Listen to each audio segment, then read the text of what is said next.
Electronic screen syndrome. Could your kids have it? What you don't know about how all those devices could be affecting them.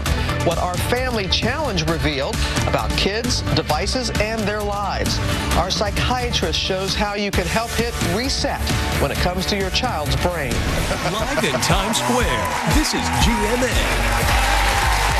Coming up, we have a parenting alert. Do your kids have electronic screen syndrome and what you should do about it? And that new report about...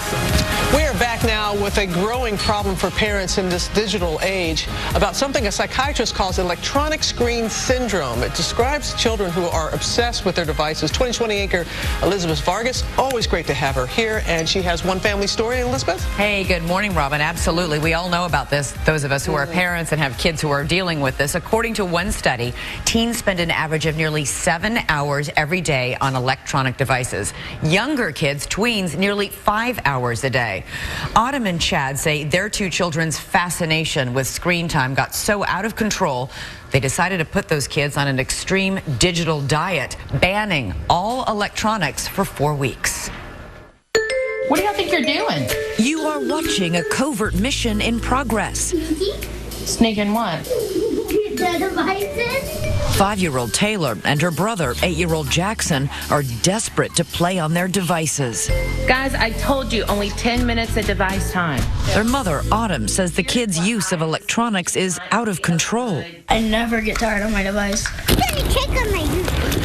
No, you can wait to check on your YouTube. The first thing out of their mouth is, hey, Mom, I want to get on a device. What do I have to do? Do I have to read? Do I have to do this? Just definitely frustrated. There are meltdowns at home. I can't play that. And on the go. Okay, so here's Jackson throwing a fit because he can't play with the game. Is there some sort of test or experiment a parent can do to see if their child does have a problem with this? Number one, is it negatively impacting their lives? Is their school, their academics beginning to suffer? Are they socially isolating more? Is their sleep getting dysregulated? Autumn says she's had enough. We've got to find some kind of control in here. ABC News connects the family with child psychiatrist Dr. Victoria Dunkley, author of the book Reset Your Child's Brain. She coined a name for kids' obsession with devices, electronic screen syndrome. The child goes into a state of hyperarousal and the brain just starts to malfunction. So you see problems with focus, behavior, and mood.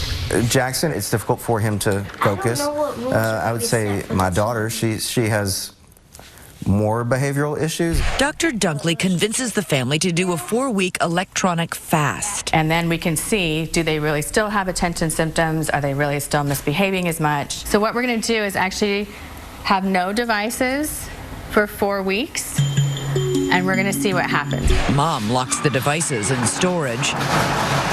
And as the days go by, the kids start to try some new things. When the kids come home and they just go outside, which isn't something they had done before. And they join a class. Well, me and Taylor, we both joined jiu-jitsu. At the end of the 4-week fast, everyone is spending more time together as a family. I like to play with my sister even more than I did before. Jackson is spending more time reading. Dr. Dunkley finds that Taylor's meltdowns decreased and her attention span increased dramatically.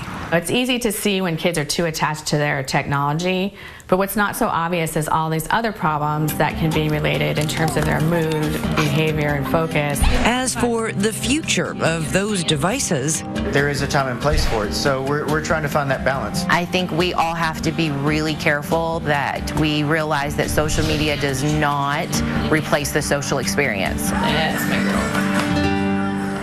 now Autumn and Chad say they're going to keep this electronic fast going as long as they can. They did the 4-week fast. It's been 3 weeks since the end of the fast, and the kids have only asked for their devices 2 times, Robin. And when they do introduce electronics, they plan to go slow. I mean, just a little bit at a time, really limiting the amount of time they can spend. How long did it take for them to settle down once those were taken from them? Taking them away, it was about 2 weeks of rough going in the family. So any parent trying this, be aware of that it could be rough. What other advice do you have if somebody wants to try this at home? First of all, the parents need to remove the devices from the home, because the kids we saw at the beginning of this piece, they were sneaking around looking for them. Take them out of the home. Make sure the kids know you're taking them out of the phone, out of the home.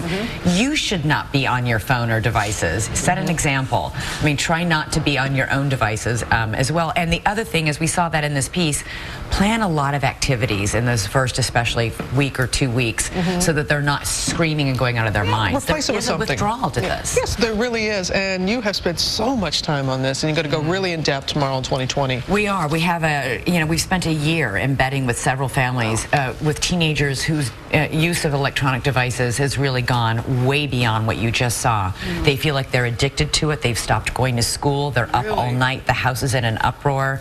Families have had to take dramatic measures.